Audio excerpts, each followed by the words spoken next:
Hi friends, bhelpuri చేసుకుందాం మనం ఇప్పుడు. ఇది గోధుమ పిండి అనమాట. ఇందులో మనం కొంచెం ఉడకబెట్టిన ఆలుని గ్రైండ్ చేసుకోవాలి. మైదా అండి,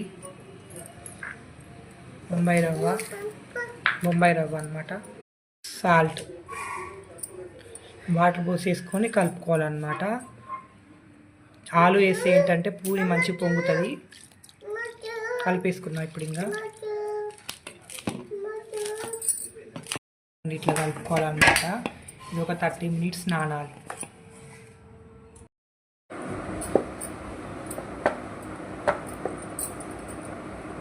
వేడెక్కింది, మనం బేల్పూరి వేసేసుకున్నాం.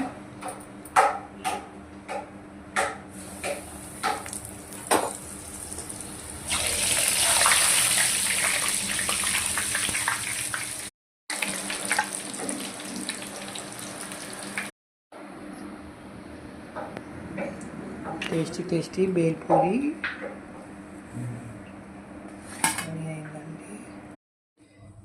టేస్టీ బేల్పూరి రెడీ అయిపోయిందండి. దీనికి చోలే మసాలా కర్రీ అనమాట. ఈ కర్రీ కావాలనుకుంటే మా లాంగ్ వీడియోలో ఉంటుంది, కంపల్సరీ చూడండి. లైక్ చేయండి, కామెంట్ చేయండి, సబ్స్క్రైబ్ చేయండి.